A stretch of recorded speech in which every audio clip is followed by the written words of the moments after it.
Some RPGs make you feel like you're born with a destiny. In others, you're just a regular person in an extraordinary world, trying to survive and make something of yourself. Today, we're looking at 11 best single-player RPGs where you start as a nobody. Kingdom Come: Deliverance isn't the polished high fantasy of games like Skyrim or The Witcher, where magic and destiny shape your path. It's rooted in history, built for players who want to feel what it's like to be ordinary in a harsh medieval world. You play as Henry, a blacksmith's son, living in 15th century Bohemia. After your village is destroyed, you're left with nothing. No special powers, no prophecy, just a need to survive. The story is personal. You're trying to reclaim a stolen sword, learn to read, and find your place in a world that doesn't care if you make it or not. You start off barely able to swing a weapon, navigate towns, or hold your own in conversations. Bandits are a real threat. Nobles ignore you. Even basic tasks like picking a lock or riding a horse take effort and practice. What sets the game apart is how the world responds to you. Showing up clean and well-armed might earn you respect, while wearing bloodied clothes can get you turned away. Your reputation changes how people talk to you. Quests and dialogue shift depending on your skills, choices, and how you present yourself. The game's strength is in how it handles growth. You don't become a hero overnight. Every step forward, learning to fight, negotiating with nobles, leading troops, feels earned. Henry's rise from an ordinary peasant to a respected figure in the middle of a civil war is one of the most grounded and satisfying progressions in any RPG. Pathfinder, Kingmaker is basically a love letter to tabletop RPG fans. The kind of game that feels like it was designed by and for people who spent late nights hunched over character sheets, arguing about initiative rolls, and obsessing over min-maxed builds. Released in 2018 by Owlcat Games, it takes the deep, crunchy rules of the Pathfinder tabletop system and builds them into a full-blown CRPG adventure in the Stolen Lands, a wild, untamed frontier where chaos reigns and survival isn't guaranteed. Unlike the freedom-first design of Skyrim or the gritty realism of Kingdom Come: Deliverance, Kingmaker dives deep into role-playing mechanics and throws in a whole kingdom management layer on top. You're not just the hero, you're the ruler. You start off broke, underpowered, and kind of irrelevant. But the grind is real, and so is the payoff. Over time, you carve out a piece of the world, earn allies, make enemies, and literally build your kingdom from the ground up. In the early hours, you're dodging wolves and bandits, scrounging for supplies. Later, you're brokering peace with rival lords, leading armies, and facing off against ancient forces. Your decisions matter, both in dialogue and on the map. The game doesn't hold your hand, and the complexity can be overwhelming if you're not used to hardcore RPG systems. But if you're someone who grew up on Baldur's Gate or Neverwinter Nights, or if you've ever spent hours theory crafting a D&D party, Pathfinder Kingmaker might be your dream game. Mount & Blade II Bannerlord is the ultimate medieval sandbox for people who don't just want to play a story, they want to create one. Released in 2022 after years in early access, it's the kind of game where you can chase glory as a noble, leading armies into massive real-time battles, building castles, and managing vassals. But you don't have to. You can also be a traveling merchant, a scheming political fixer, a rogue bandit burning down villages, or just a wandering merc taking contracts and surviving on your own terms. Want to be a peasant who rises to power through sheer grit and a few lucky sword fights. The gameplay is this wild mix of RPG character building, real-time combat, grand strategy, and empire management. You'll start small, maybe with 5 hungry recruits barely holding a line against some looters. Then you win a few battles, build up a warband, earn some renown, and suddenly a noble offers you a place in their court. Next thing you know, you're storming castles, arranging political marriages, forging alliances, or breaking them for power. It's a game that rewards ambition and persistence in a way few others do. You're not the hero because the game told you so. You earned it.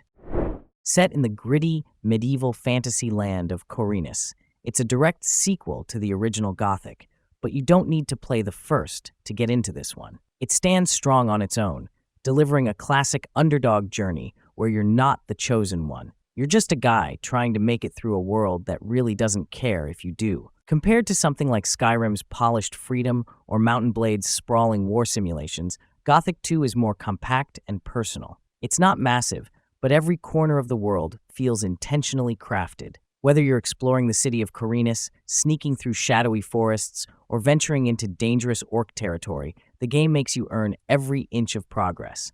It doesn't scale the world to your level. You scale yourself to the world. At first, you'll get wrecked by wolves or thugs. But as you train, find better gear, and gain respect, you slowly start to feel like you belong. Visually, sure, it looks dated by modern standards.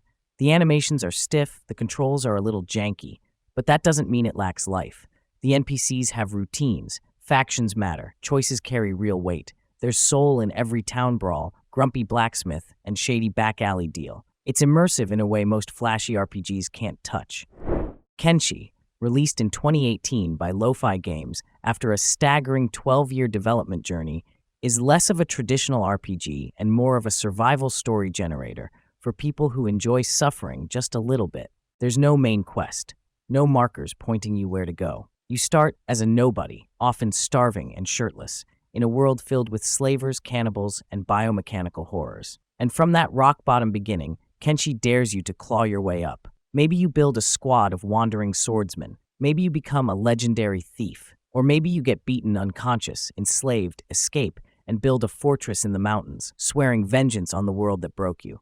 Every playthrough becomes its own weird, personal saga. The systems are complex and brutally indifferent. Train long enough, and even the weakest drifter can become a powerhouse, but expect to lose limbs, allies, and hours in the process. It's like Skyrim without the safety nets, or Gothic 2 if it dropped you in the desert and deleted the map. It's not for everyone, but if you love games that don't care if you live or die, where every success feels earned and every failure becomes a war story, you'll find something unforgettable in Kenshi.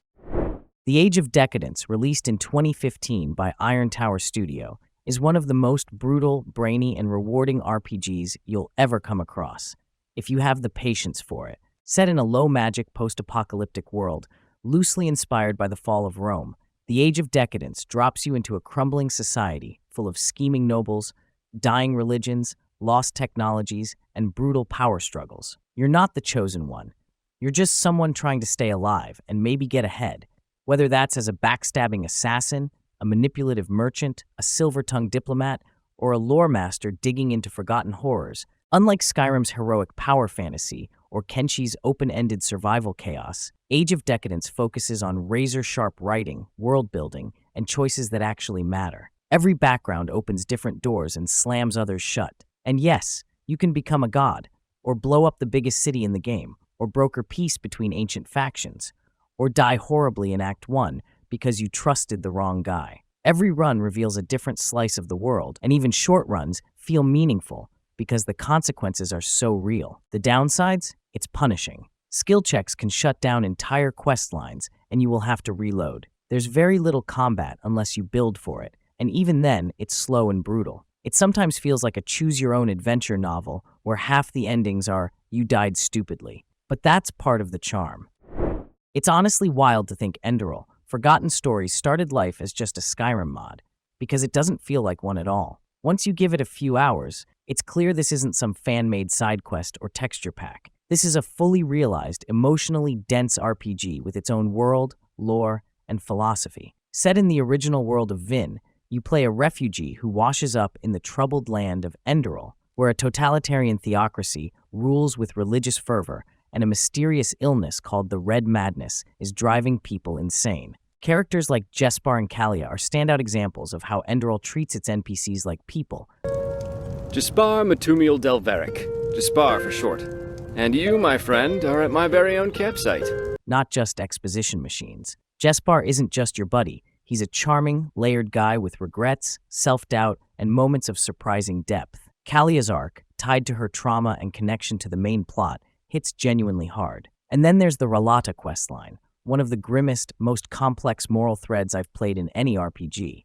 It's not just choose good or evil. It's about power, control, faith, and what people become when they believe salvation is worth the cost. It has some jank and uses Skyrim's engine, which shows its limitations. But the voice acting, especially for a free game, the soundtrack, and the writing more than carry it. It's astonishing that a group of modders pulled off something this big, this deep, and this unforgettable. Released in 2011 by Bethesda Game Studios, The Elder Scrolls V Skyrim stands apart from other RPGs of its era, like Dragon Age or Mass Effect, where you're often a predefined hero with a clear destiny. In Skyrim, you start off as a prisoner, no backstory, no big setup, just a blank slate dropped into a massive world that lets you figure things out on your own. That's part of what made it stand out. Whether you're into fantasy games or not, there's something about its open-ended structure that pulls you in. You can head in any direction and end up doing something completely unexpected. Maybe you were planning to follow the main quest, but you found a cave, got caught up fighting Draugr, leveled up a few times, and forgot what you were even doing in the first place. That kind of distraction isn't a flaw. It's the core of the experience. The main story casts you as the Dragonborn, sure, but it doesn't force you to follow that path. You can become a thief, a mage, a vampire lord, or just someone who explores and picks flowers. The game lets you play your way. Factions matter, choices shift politics, and the world reacts to what you do. You're not the center of the universe by default, but you can become someone important if you want to. Even though newer games have raised the bar in terms of polish or visuals, Skyrim still holds up because of how much it offers. It's not perfect, but it gives you the space to get lost, try things out, and carve out your own adventure. This isn't a game you play to relax. Pathologic 2, released in 2019 by Icepick Lodge, is a reimagining of the 2005 cult classic. It's a survival horror RPG that doesn't offer comfort or power. It expects you to struggle. The game puts you in the role of Artemi Burak, a surgeon returning to his hometown in the middle of a mysterious plague outbreak. The setting is bleak, strange, and surreal, inspired by a pseudo-Russian steppe and filled with cryptic characters and collapsing systems. The story begins with the town already on the brink. People are sick, dying, or suspicious of your presence. Then it rewinds. You're placed at the start of the outbreak, given a bit more time, but not much help. The game doesn't hold your hand. You're constantly short on supplies, time, and trust. You're asked to manage your health, hunger, exhaustion, and reputation, all while trying to save people who may or may not survive anyway. The narrative focuses on tension, pressure, and small, difficult choices. Conversations feel heavy, survival feels uncertain, and there's little sense of reward in the traditional RPG sense. It's a deliberately punishing experience that forces you to live in its world, not escape from it. The writing is strange but thoughtful, the atmosphere is suffocating, and the systems reinforce the idea that you are just one person caught in something much larger than yourself. It's not for everyone, but if the pacing and mood work for you, Pathologic 2 stands out as one of the most unique narrative experiences in modern gaming. Cyberpunk 2077 might have stumbled out of the gate in 2020, but by 2025, with all the patches, overhauls, and the Phantom Liberty expansion, it became something truly special. What started as one of gaming's most infamous launches turned into one of the most immersive, narratively rich RPGs of the last decade. It's the story of V, just some merc at the bottom of the food chain, hustling for scraps in a city that eats idealism for breakfast. But the beauty of the game lies in how personal that climb to the top feels. Whether you pick nomads that start in the Badlands, rolling in with outsider energy and a sense of freedom, street kids know the slang and the shortcuts, but respect is still earned. Corpos begin in the glimmering towers of Arasaka, only to get chewed up and spit out like anyone else. Relationships elevate everything. V and Johnny's dynamic is one of the best love-hate partnerships in gaming. It's antagonistic, tragic, weirdly hilarious, and slowly morphs into something real. Characters like Panem, River, Judy, and Carrie aren't just love interests or quest givers. They're people with convictions, flaws, and baggage. Panem's fierce loyalty, for instance, made me want to drop everything and live in the desert with the Aldecaldos. What makes Cyberpunk 2077 stand out, even beyond its visual polish and banging soundtrack, is how alive it feels. Every gig, every choice, every late-night ride through Japantown or Corpo Plaza adds to the mythos of your V. And sure, there's still some jank under the hood. It's an RPG, not a miracle. But if you give it time and maybe install a couple mods, the experience is unforgettable. So this one doesn't quite belong in the nobody to somebody list, because you start as the chosen one, but I had to talk about it anyway. Dragon's Dogma 2, released in March 2024 by Capcom, is the long-awaited sequel to the 2012 cult classic Dragon's Dogma Dark Arisen, and it's easily one of my personal favorites. I hit level 40 and made it to Bakbathal, and that's when things went sideways in the best way. I ran into a griffin for the first time, and it wiped my entire party. 30 minutes later, a dragon ambushed me. I sprinted like hell to escape, only to find out my pawn caught the dragon plague. A few days later, I came back to town and everyone was dead. Ghost town.